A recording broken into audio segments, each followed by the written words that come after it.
काई तुर्की जुबान का लफ्ज है जिसके मानी है वो शख्स जिसके पास कुव्वत व इक़्तिदार हो। ये एक खाना बदोश और जंगजू कबीला था। काई कबीला 11वीं सदी में वस्त एशिया से अनातोलिया आया, जहां उस वक्त सल्जूकी सल्तनत की हुक्मरानी थी। उसके अलावा कबीले के बाज़ खानदान 14वीं सदी से बल्कान में भी आबाद है। मौजूदा तुर्की में सूबा बेल्जिक काई कबीले का मरकज समझा जाता है। दौलत उस्मानिया के उस्मानी सलातीन का शजरा नस्ब इसी कबीले से जा मिलता है। औगौस कबीले की 2 शाखें थी। पहली शाख बोजुक और दूसरी शाख ओचुक थी।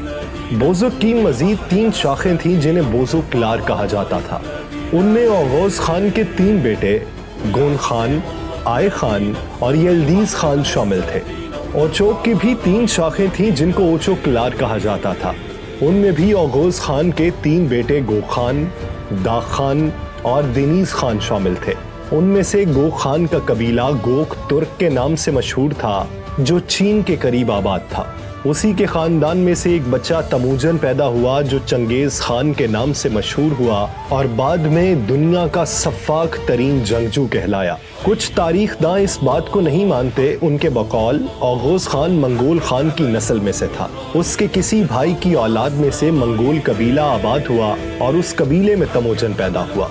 मुअर्रिखीन के मुताबिक औगौस खान का दौर हजरत इब्राहीम अलैहिस्सलाम के नजदीक था। औगौस खान एक खुदा का मानने वाला था। अबुल गाजी के मुताबिक औगौस खान की माँ को औगौस खान अपनी पैदाइश से 3 रातें कबल ख्वाब में नजर आया और उसे एक खुदा को मानने की तलकीन की। 3 दिन मुसलसल ये ख्वाब आता रहा। जब उसने एक खुदा को मान लिया तो उसके घर औगौस खान की पैदाइश हुई। औगौस खान ने अपने खानदान से बगावत की और एक खुदा की इबादत करने वालों में शामिल हो गया। उस खुदा को ये टंगरी कहते थे, यानी आसमानी खुदा। औगौस खान के बाद तमाम कबाइल उसी खुदा को मानते रहे, लेकिन गो खान के खानदान में फिर से बुत परस्ती शुरू हो गई थी, लेकिन वो फिर भी टेंगरी को मानते थे।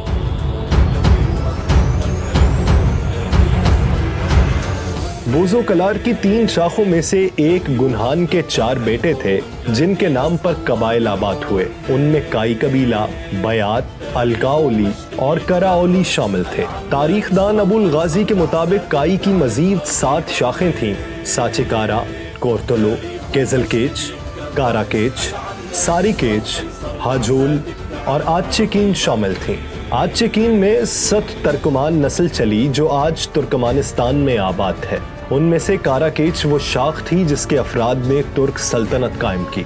आज भी तुर्की में मौजूद काई काराकेच शाख में से हैं, लेकिन वो हमेशा से खुद को काई कहते आए हैं। काई कबीले के ही एक सरदार सुलेमान शाह का पोता उस्मान था, जिसने सल्तनत उस्मानिया की बुनियाद रखी। उस्मान गाजी एर्तुगरुल गाजी का बेटा था और उसने काइयों को वो इज्जत बख्शी कि आज भी तुर्की में काई परचम की उतनी ही इज्जत है जितनी के तुर्की के कौमी परचम की।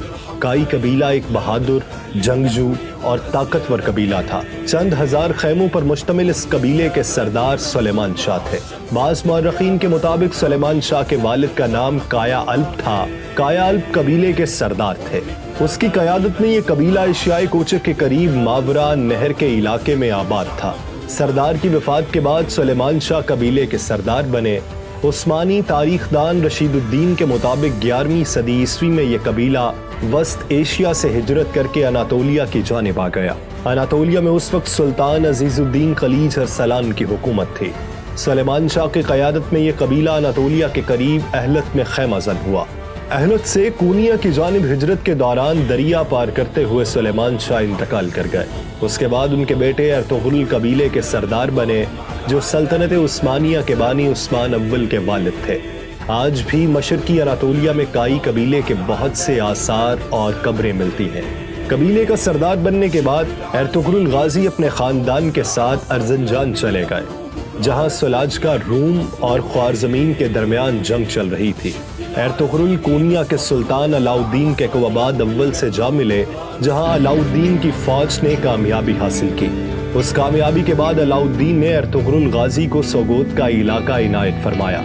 جس کے بعد ارطغرل اپنے قبیلے کے بعد سوگوت ہجرت کر گئے، جہاں ایک چھوٹی سی جاگیر سے ان کے بیٹے عثمان غازی نے سن 1299 میں اناطولیہ میں سلطنت عثمانیہ کی بنیاد رکھی، جو تقریباً 600 سالوں تک سب سے بڑی سلطنت رہی۔